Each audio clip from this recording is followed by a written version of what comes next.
Hello everyone, welcome to amusing stuff online study circle. APSC AE ఎగ్జామ్కి సంబంధించి general స్టడీస్లో MCQ సిరీస్ని మనం already start చేసుకున్నాము. దాంట్లో 500 ఎంసీక్యూ సిరీస్ పాలిటీని స్టార్ట్ చేసాము. దాంట్లో ఫస్ట్ పార్ట్ అయిపోయింది. ఈరోజు మనం సెకండ్ పార్ట్ని చూద్దాము. త్వరలోనే మనకి ఇండియన్ హిస్టరీ మోడర్న్ ఫోకస్ మీద మనకి ఇంకొక 500 ఎంసీక్యూ సిరీస్ కూడా స్టార్ట్ అవుతుంది. సో రెగ్యులర్గా మనకి డైలీ పాలిటీ ప్లస్ హిస్టరీ రెండు కలిసి వస్తూనే ఉంటాయి. సో రెగ్యులర్గా ఛానల్ని ఫాలో అవుతూ ఉండండి, సబ్స్క్రైబ్ చేసుకోండి, నోటిఫికేషన్ బిల్ని కూడా యాక్టివేట్ చేసుకోండి. సో క్లాస్ అప్లోడ్ చేయగానే మీకు వచ్చేస్తుంది. So part 2, how many parts, articles and schedules was there in the original Indian constitution. ఒరిజినల్గా కాన్స్టిట్యూషన్ని ఎప్పుడు ఫ్రేమ్ చేశారు, అసలు ఆ డేట్స్ ఏంటి, ఇవన్నీ కూడా కాన్స్టిట్యూంట్ అసెంబ్లీ గురించి ఇవన్నీ కూడా మనం ఆల్రెడీ ఫస్ట్ పార్ట్లో మొత్తం కూడా కంప్లీట్ చేసుకున్నాము. టిప్ టు టైల్ డీటెయిల్గా ఒక బిట్ కూడా మనకి మిస్ అవ్వకూడదు అన్నట్టుగానే మనము అన్నీ కూడా కంప్లీట్ చేసుకున్నాము. సో ఒరిజినల్గా మనకి స్టార్ట్ అయినప్పుడు ఎన్ని ఆర్టికల్స్ ఇవన్నీ ఉండేటివి అని క్వశ్చన్ మనకు కనపడుతుంది ఇక్కడ. సో మీకు స్క్రీన్ మీద కనపడుతుంది 22 పార్ట్స్, 395 ఆర్టికల్స్, 8 షెడ్యూల్స్. సో అట్లనే 12 షెడ్యూల్స్, 8 షెడ్యూల్స్, 12 షెడ్యూల్స్ అంతా కన్ఫ్యూజన్గా మనకి నెంబర్ ఆఫ్ మనకి ఇట్లా ఇస్తారు. సో దీనికి ఆన్సర్ కనుక మనం చూసుకుంటే ఏ ఫస్ట్ స్టార్టింగ్లో 22 పార్ట్స్, అలానే 395 ఆర్టికల్స్, 8 షెడ్యూల్స్ ఉన్నట్టుగా మనకు తెలుస్తుంది.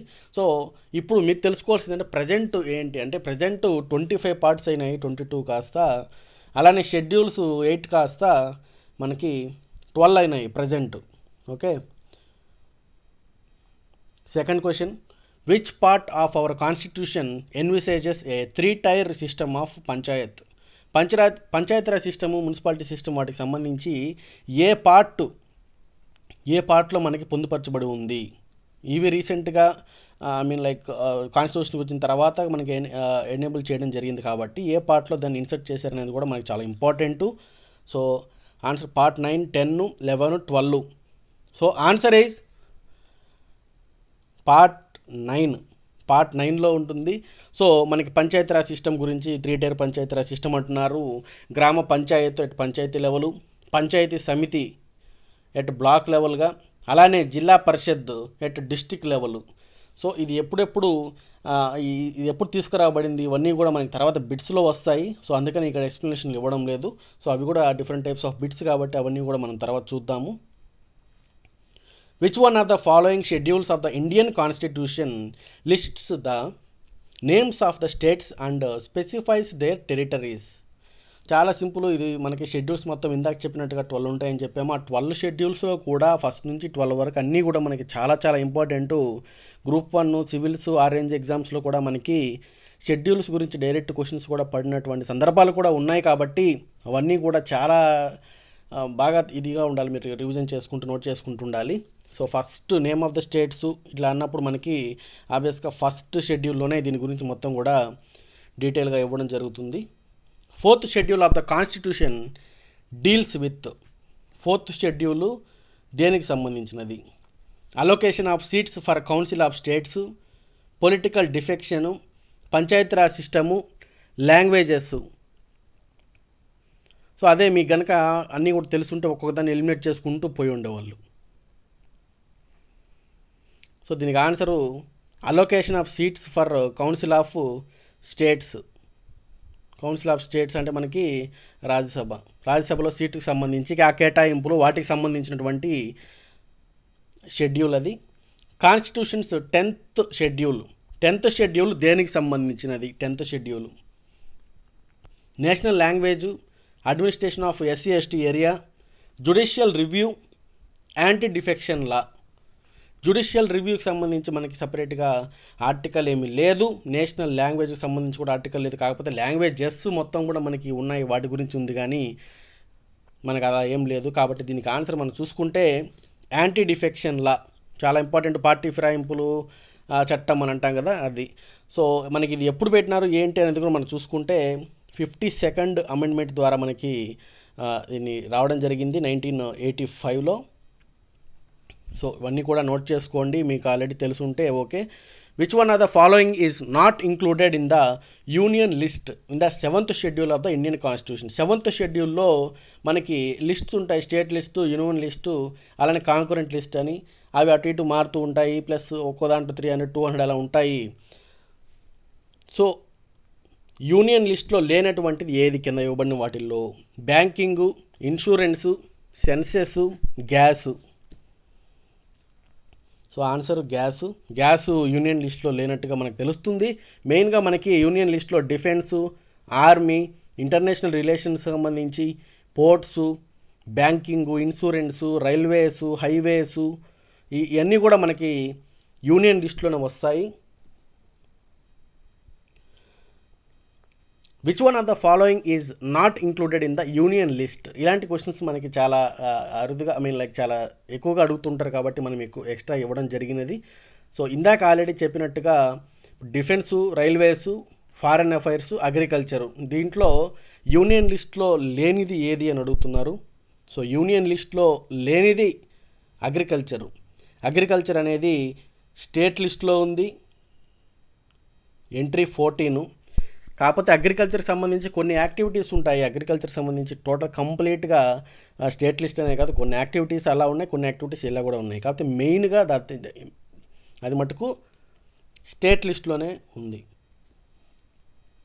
Provisions of schedule 6 of the constitution does not apply to which of the state? ఇక్కడ మనకి క్వశ్చను షెడ్యూల్ 6 గురించి. ఈ షెడ్యూల్ 6 సంబంధించినటువంటి ప్రొవిజన్స్ కింద ఇవ్వబడినటువంటి ఏ స్టేట్కి విస్తరించబడవు, అంటే ఎక్స్ప్లోర్ అవ్వవు, అమలు చేయబడవు? అస్సాం, మేఘాలయ, త్రిపుర, మణిపూర్. సో దీనికి answer Manipur.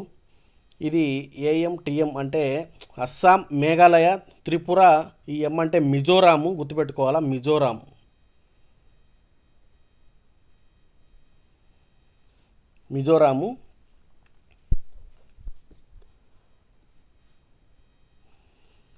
Next 9th question. The 11th schedule of the constitution of India is related to the which of the following?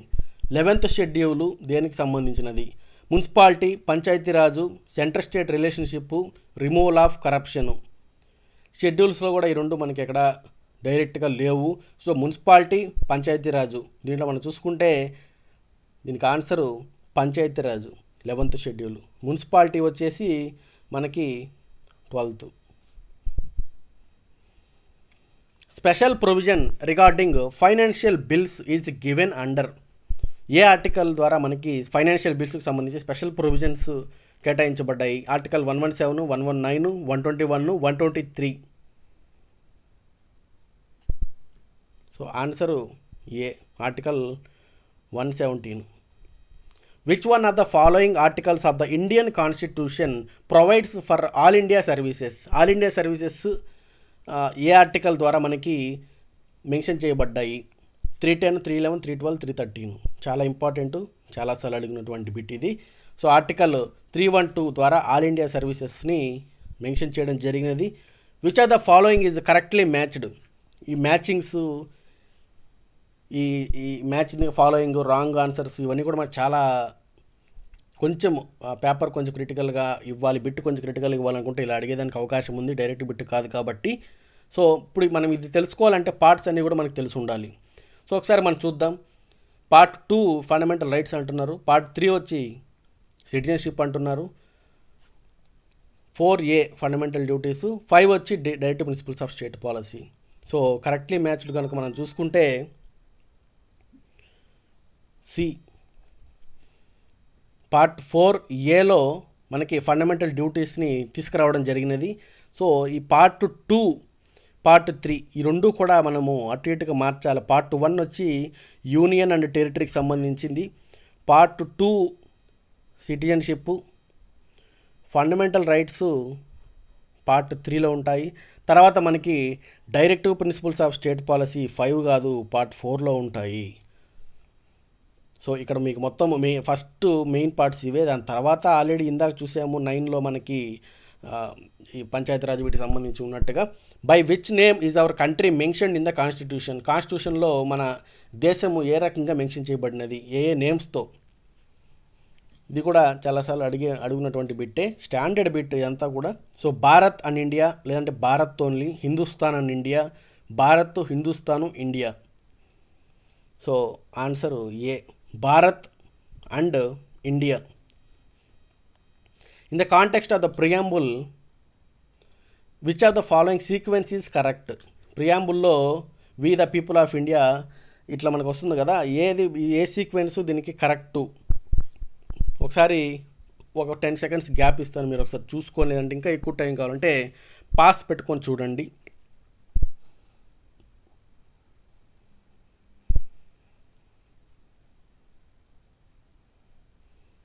So దీనికి ఆన్సర్ మనం చూసుకుంటే డి వస్తుంది. సోవరైను, తర్వాత మనకి socialist, then secular, democratic, republic. దీని గురించి తర్వాత బిట్స్లో కొన్ని ఎక్స్ట్రా యాడ్స్, అంటే ఈ ఫస్ట్లోనే ఇవన్నీ ఉన్నాయా, తర్వాత ఏమైనా యాడ్ చేశారా, ఇవన్నీ కూడా మనకు తర్వాత తెలుస్తుంది. ఇదిగోండి, the term socialist was bought in to the preamble of the Indian constitution by which amendment? దాని అర్థం ఏంటంటే ఫస్ట్ స్టార్టింగ్లో ప్రియాంబుల్ని తీసుకొని వచ్చినప్పుడు సోషలిస్ట్ ఇది లేదనమాట. సో దేని ద్వారా వచ్చినది అని అంటే 42nd అమెండ్మెంటు. సో దీని ద్వారా మనకి సోషలిస్టు, సెక్యులరు, ఈ రెండు యాడ్స్ వీటిని కూడా మనకి తీసుకురావడం జరిగింది. 42nd amendment act of 1976. Which of the following words is not in the preamble? Socialist, secular, sovereign, public welfare.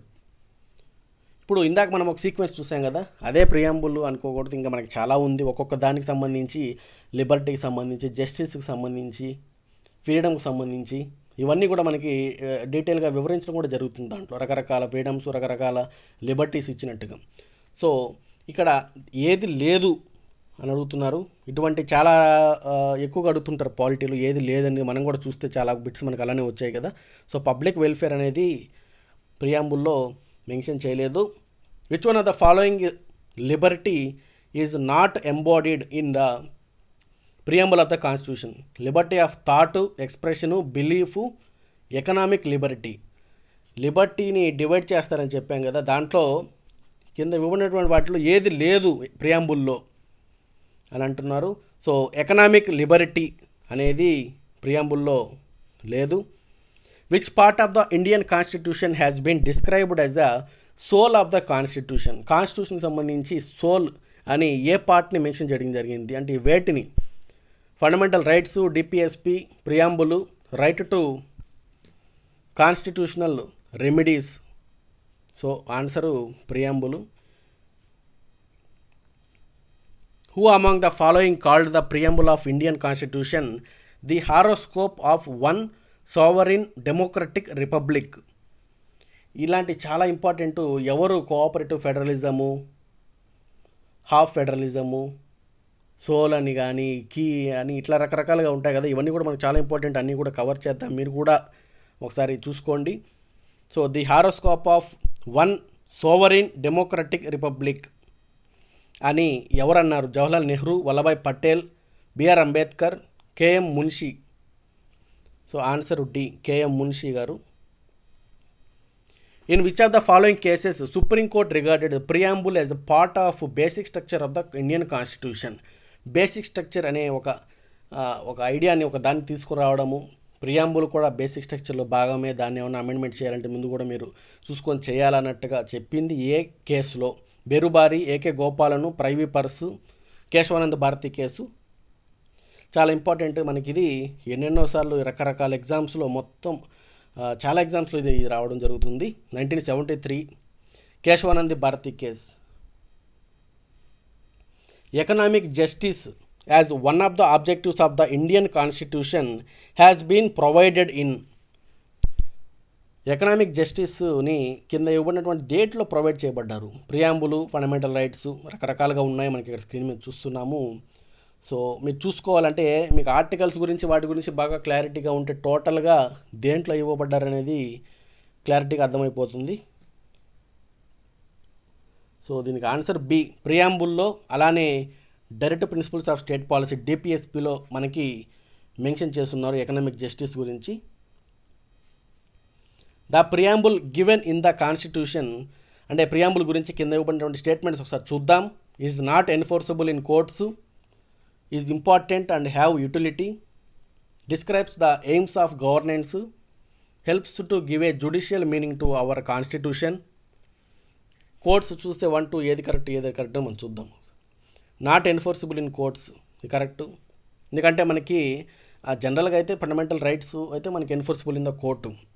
Is important అంటే ఆబ్వియస్గా రైటే ఉంటుంది. Describes the aims of governance, పరిపాలన ఏ రకంగా సాగాలనే దాని గురించి మొత్తం కూడా దాంట్లో ఇవ్వడం జరిగినది. So judicial meaning to our constitution, so దీనికి D. In which report of the second administrative reforms commission barriers of good governance in India have been identified. Second ఏఆర్సీకి సంబంధించి గుడ్ గవర్నెన్స్కి సంబంధించి బ్యారియర్స్ ఏ రిపోర్ట్లో సపరేట్గా టైటిల్తో మనకి రిలీజ్ చేయడం జరిగినది. So answer citizen centric administration, the heart of governance. ఈ రిపోర్ట్లో గుడ్ గవర్నెన్స్కి సంబంధించినటువంటి ఒడిదొడుకుల్ని అడ్డుల్ని ఆబ్స్టాకిల్స్ని బ్యారియర్స్ని మనకి మెన్షన్ చేయడం జరిగినట్టుగా మనకు తెలుస్తుంది. Which of the following determines that Indian constitution is federal.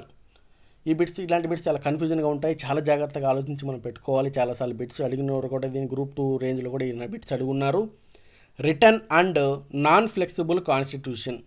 Indian constitution federal అని మనం ఏ రకంగా చెప్పగలుగుతాము కింద ఇవ్వనటువంటి ఆప్షన్స్లో. ఫ్రీ జుడిషియరీనా, రెసిడ్యువల్ పవర్స్ సెంటర్లో పెడితే అది ఫెడరల్ ఎలా అవుతుంది, సో అది కూడా wrong. Return and flexible constitution అంటే ఓకే ఇష్టం వచ్చినప్పుడు మనము ఫ్లెక్సిబుల్గా మనం చేసుకుని ఉండేటట్టు. కానీ ఇక్కడ మనం చూసుకుంటే distribution of powers between union and states, ఇది మెయిన్గా మనకి ఫెడరల్ ప్రిన్సిపల్ గురించి సెట్ అవుతుంది. Indian constitution is rigid, flexible, neither rigid nor flexible, partly rigid and partly flexible. So మనం ఫస్ట్ది రిజిడ్ అని పెట్టలేము, ఎందుకంటే మనకి ఆప్షన్స్ చాలా ఉన్నాయి. మనము మనల్ని కాన్స్టిట్యూషన్ అమెండ్మెంట్స్ చేసుకునే దానికి అవన్నీ కూడా చూద్దాం తర్వాత నెక్స్ట్ క్లాసెస్లో. మనము కంప్లీట్గా ఫ్లెక్సిబుల్ అనే దానికి కూడా లేదు, కొన్ని రిస్ట్రిక్షన్స్ కూడా ఉన్నాయి. సో అందుకని చెప్పి మనం ఏమంటారంటే Indian constitution is partly rigid and partly flexible అని అంటారు.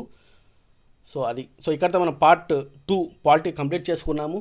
నెక్స్ట్ క్లాస్లో మనము రిమైనింగ్ స్లోగా వెళ్దాము. తర్వాత మనకి ఎఫ్ఆర్ ఇవన్నీ కూడా వస్తాయి, DPSP, fundamental duties, central state relations, everything polity మొత్తం కూడా 500 బిట్స్లో top standard, repetitive, previous bits వీటన్నిటిని కూడా మనం తీసుకుని వచ్చి ఇవ్వడం జరుగుతుంది. సో ప్రతి బిట్ కూడా మనకి చాలా చాలా ఇంపార్టెంట్. ఎన్నెన్నోసార్లు ఎగ్జామ్స్లో అడిగినటువంటి బిట్సే ఉన్నాయి మనకు కనపడుతున్నాయి. రేర్ బిట్స్ని కూడా తీసుకొని వచ్చి ఇస్తున్నాము.